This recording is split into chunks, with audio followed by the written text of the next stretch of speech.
Bismillahirrahmanirrahim. Assalamualaikum warahmatullahi wabarakatuh. Alhamdulillah wassalatu wassalamu ala rasulillahi amma ba'du. Bersyukur kita kepada Allah subhanahu wa ta'ala, kita bisa belajar untuk memulai program silsilah Ta'allum al-Lughatil Arabiyyah, episode belajar bahasa Arab, yang insya Allah kita akan membuat atau mengupas kitab Mutammimah Al-Ajurumiyah, tetapi kita hanya fokus pada mukhtasarnya, ringkasannya yang sudah saya ringkas. Dan insya Allah video ini akan berseri, ada seri 1, seri 2 dan seterusnya, sehingga bagi teman-teman yang ingin belajar bahasa Arab bisa mengikutinya secara online.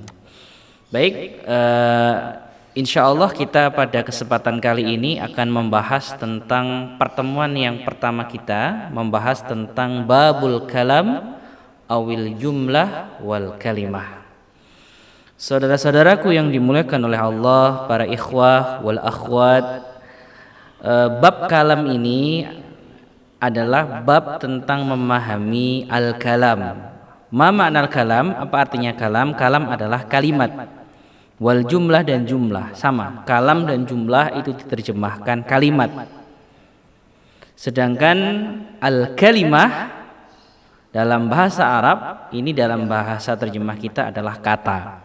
Jadi kesempatan kali ini kita akan membahas tentang apa itu kalimat dan apa itu kata, ya, sehingga nanti kita berharap dengan mempelajari materi tentang kata dan juga kalimat ini, kita bisa menerapkan dalam membaca kitab, dalam mendengarkan perkataan dalam bahasa Arab. Baik, para ikhwah sekalian yang dimuliakan oleh Allah, saudara-saudaraku semuanya, al-lughatul arabiyyah atau bahasa Arab, ya, ini kalau kita buka, kita cermati, maka pembahasannya atau cara menguasainya, ini harus menguasai dua hal. Karena memang bahasa Arab ini tersusun dari dua hal itu. Yang pertama, bahasa Arab ini tersusun dari kalimat yang berbahasa Arab. Kalau dalam bahasa Arabnya disebut dengan kalam atau jumlah. Dan kalimat ini adalah susunan dari al-kalimah atau kata. Ya, jadi harus difahami dua hal yang menjadi susunan dari bahasa Arab. Maka ketika kita ingin mengetahui bahasa Arab, kita harus menguasai kata dalam bahasa Arab, kosakata dalam bahasa Arab. Kemudian yang kedua, kita harus bisa merangkai kosakata tersebut menjadi suatu kalimat berbahasa Arab. Makanya ini adalah sebuah muqaddimah yang ketika kita faham muqaddimah ini, kita akan mengerti betapa mudahnya bahasa Arab yang akan kita pelajari nanti. Karena Allah Subhanahu wa ta'ala telah menjanjikan untuk mempermudah mempelajari Al-Quran, sedangkan bahasa dari Al-Quran ini adalah bahasa Arab. Nah, ketika kita sudah mengetahui bahwa bahasa Arab ini adalah susunan dari kalimat, sedangkan kalimat ini adalah susunan dari kata, kita pun harus mengetahui bahwa kata dalam bahasa Arab ini ada 3.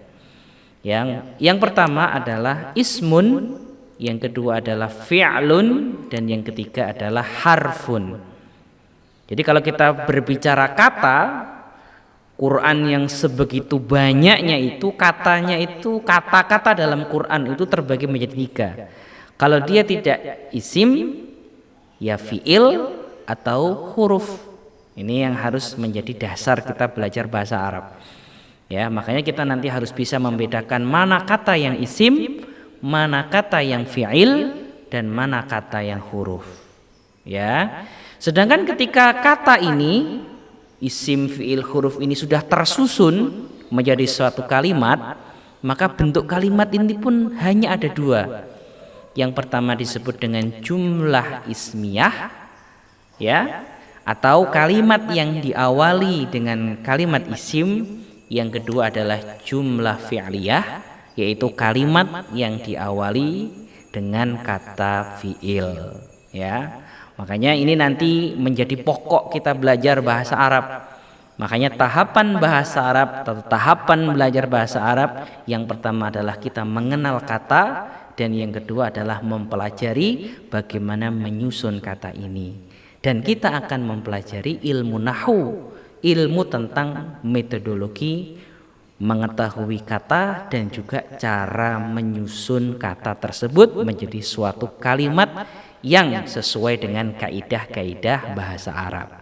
Makanya bahasa Arab ini mudah, tetapi kita membutuhkan waktu, kesabaran untuk bisa mempelajarinya.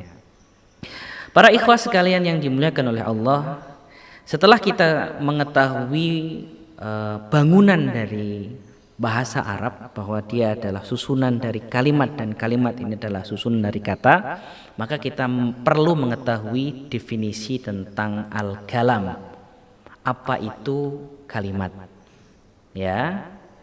Dan yang kedua, kita pun perlu mengetahui definisi tentang al-kalimah. Apa itu kata? Perhatikan, al-kalamu huwa lafdun murakkabun mufidun bil wad'i. Yang disebut dengan kalimat atau dalam bahasa Arabnya adalah kalam adalah huwa, dia, lafdun, lafad, murakkabun yang tersusun, mufidun yang mempunyai arti, bil wad'i dengan diletakkan dengan bahasa Arab. Apa maksud dari penjelasan ini? Artinya adalah kalimat dalam bahasa Arab ini adalah susunan kata yang mempunyai arti. Ya, susunan kata yang mempunyai arti, dan susunan katanya itu diletakkan dengan berbahasa Arab. Contoh di sini ada kalimat ad-dinu yusrun, agama itu mudah. Ad-din mempunyai arti agama, yusrun mempunyai arti mudah. Maka ad-dinu yusrun, agama itu mudah. Ya. Kalimat ad-dinu yusrun ini susunannya adalah dua kata. Kata yang pertama adalah ad-din, yaitu agama. Kata yang kedua adalah yusrun, yaitu mudah. Kemudian digabunglah kata ini menjadi kalimat, yang kalimat ini dalam bahasa Arab disebut dengan kalam atau jumlah. Maka ketika kita sudah bisa memahami kata dan juga sudah bisa menyusunnya menjadi suatu kalimat, maka kita sudah memahami bahasa Arab dengan baik. Kemudian contoh yang kedua adalah wa qa'ada Muhammadun. Qa'ada artinya duduk, Muhammadun Muhammad. Muhammad telah duduk. Ya, ada dua kata. Pertama qa'ada, duduk. Kata yang kedua adalah Muhammad. Maka ketika dua kata ini dijadikan satu menjadi satu kalimat, maka kalimat itu dalam bahasa Arab disebut dengan kalam atau disebut dengan jumlah. Ya, ini harus difahami dengan baik. Sedangkan apa definisi kata? Al-kalimah hiya qaulun mufradun. Kata adalah ucapan atau perkataan yang satu. Nahwu contohnya adalah al-kautsar. Kata al-kautsar ini satu kata, al-kautsar. Contoh kedua, nasoro artinya telah menolong. Al-kautsar artinya nikmat yang banyak. Contoh yang ketiga adalah ila, artinya ke. Ya, ila itu artinya ke. Kata al-kautsar, kata nasoro, kata ila ini adalah satu kata. Dia mempunyai arti, tetapi dia membutuhkan susunan ketika kita mau membuatnya menjadi suatu kalimat. Maka kalimat adalah susunan dari kata, ya, dan kata ini menjadi bangunan dari kalimat. Semoga ini bisa difahami dengan baik. Makanya mirip dengan bahasa Indonesia. Seketika kita kita mau mengatakan Muhammad pergi ke pasar, kita membutuhkan 3 kata. Muhammad pergi 4 kata ya. Muhammad pergi ke pasar. Ya. Saat kita sudah menemukan 4 kata itu, kemudian kita rangkai menjadi kalimat, maka kita sudah bisa membahasakan atau kita sudah bisa memberikan informasi kepada orang lain bahwa Muhammad itu telah pergi ke pasar. Ya, sama dalam bahasa. Makanya bahasa apapun para ikhwah yang dimuliakan oleh Allah, itu selalu susunannya seperti itu. Saat kita sudah memahami katanya, kemudian kita bisa merangkainya menjadi suatu kalimat, maka saat itu kita sudah memahami bahasa itu. Bahasa apapun itu, ya. Makanya sebuah keniscayaan seseorang yang belajar bahasa, dia harus menghafal kosakata. Gak mungkin orang belajar bahasa Inggris tanpa menghafal kosakata bahasa Inggris. Kemudian setelah dia menghafal kosakatanya, dia belajar cara menyusun kata itu menjadi suatu kalimat. Ya, begitu juga dalam bahasa Arab juga sama proses belajar bahasanya juga seperti itu. Nah, kata dalam bahasa Arab itu ada 3. Yang pertama adalah ismun. Yang kedua adalah fi'lun atau al-fi'lu, dan yang ketiga adalah harfun atau al-harfu. Ya. Ini 3 kata pembagian kata dalam bahasa Arab. Makanya Quran yang setebal itu kalau kita ambil kata-katanya, kita kelompokkan kata-katanya, ini pasti masuk dalam 3 kategori ini. Yang pertama adalah al-ismu, yang kedua adalah al-fi'lu, dan yang ketiga adalah al-harfu. Lalu apa kalimat isim itu atau kata isim itu? Perhatikan, al-ismu hiya kalimatun tadullu ala ma'nan fi nafsiha walam taqtarin bi zamanin. Isim adalah kata yang menunjukkan arti dirinya, walam taqtarin bi zamanin, dan dia tidak bersamaan dengan waktu. Jadi kalimat isim ini adalah kata yang menunjukkan atas dirinya. Contoh Muhammadun, kata Muhammad ini kalimat isim atau kata isim. Kenapa dia disebut dengan kata isim? Karena dia menunjukkan makna terhadap dirinya sendiri, yaitu Muhammad. Dan kata Muhammad ini tidak bersamaan dengan waktu. Waktu sekarang, waktu akan datang, ya, atau waktu yang sudah lampau. Tidak bersama dengan waktu. Muhammad di Muhammad. Makanya sebagian para pengajar bahasa Arab mempermudah definisi kalimat isim ini atau kata isim ini dengan definisi isim ini adalah kata benda.